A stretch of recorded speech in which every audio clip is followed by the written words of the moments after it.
হয় তালিকা সামনে আনুন, নইলে নির্বাচন কমিশনের অফিস ঘেরাও হবে। ঠিক এভাবেই এসআইআর শুরুর দিনই হুঙ্কার দিলেন তৃণমূলের সর্বভারতীয় সাধারণ সম্পাদক অভিষেক বন্দ্যোপাধ্যায়।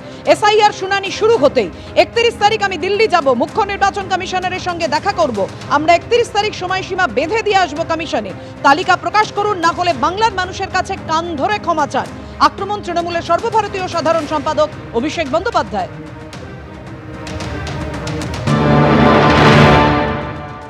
আমি 31 তারিখ দিল্লিতে নিজে যাব। আমি নিজে চিফ ইলেকশন কমিশনের সাথে দেখা করে সদুত্তর চাইব। আপনার যদি উদ্দেশ্য সঠিক থাকে আর লোকাবার কিছু না থাকে, আপনি লিস্ট রিলিজ করবেন।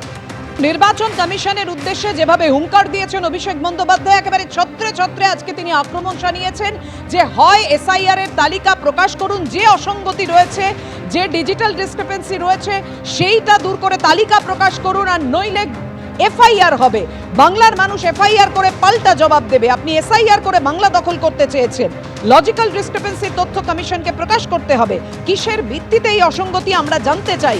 আমরা দিল্লিতে যাব, হুঁশিয়ারি অভিষেক বন্দ্যোপাধ্যায়।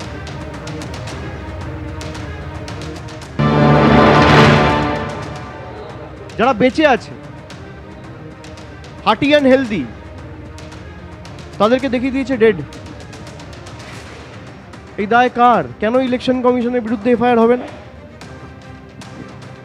আপনি এসআইআর করে বাংলা দখল করতে চেয়েছেন, মানুষ এফআইআর করে আপনার বিরুদ্ধে গণতান্ত্রিকভাবে জবাব দেবে। ওঠে কিসের বেসিসে? আপনার কাছে যদি জাদুকাঠি থাকে যে আপনি 7 কোটি ডেটা 1 ঘন্টার মধ্যে দেখে আপনি রিলিজ করে দিচ্ছেন যে লজিক্যাল ডিসক্রিপেন্সি রয়েছে, কি জাদুকাঠি রয়েছে আপনার কাছে?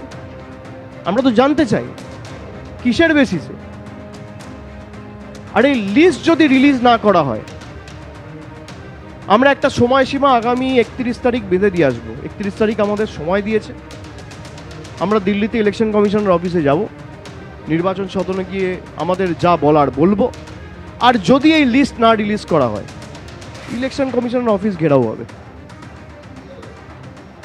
লজিক্যাল ডিসক্রিপেন্সির ডেটা ইলেকশন কমিশনকে রিলিজ করতে হবে। হয় আপনি রিলিজ করুন, নইলে বাংলার মানুষের কাছে কান ধরে ক্ষমা চান। দুটোর মধ্যে একটা করুন। রাজ্য সহযোগিতা না করে উল্টে মানুষকে ভুল বোঝাচ্ছে, পাল্টা কটাক্ষ বিজেপির। কি বলেছেন বিজেপি বিধায়ক শঙ্কর ঘোষ, দেখুন। এই রাজ্যের মাননীয় মুখ্যমন্ত্রী এবং অভিষেক বাবু যারা নিজেরা মানুষকে বিভ্রান্ত করেছেন এসআইআর সম্পর্কে ভ্রান্ত তথ্য তুলে ধরবার মধ্যে দিয়ে, সেটা আজকে পরিষ্কার। পশ্চিমবঙ্গ থেকেও অনেক বেশি নাম অন্যান্য রাজ্যে এসআইআর এর মধ্যে দিয়ে ড্রাফট ভোটার লিস্টের বাইরে থেকে গিয়েছে, যা এএসডি লিস্টে প্রকাশিত হয়েছে। ফলে পশ্চিমবঙ্গকে টার্গেট করে এসআইআর করা হয়েছে। এই ভ্রান্ত প্রচার তৃণমূল কংগ্রেস করবার জন্য আজকে পশ্চিমবঙ্গের মানুষের কাছে ক্ষমা চাওয়া দরকার অভিষেক বাবু এবং তার দলের নেতৃত্বে। অনুপ্রবেশকারীদেরকে বাঁচানোর জন্য তারা যে বিভ্রান্তিকর তথ্য দিয়েছে তা ছত্রে ছত্রে প্রকাশিত হয়েছে।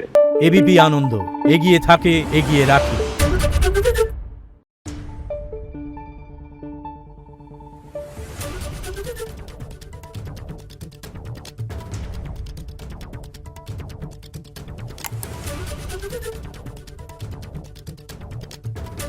Thank you.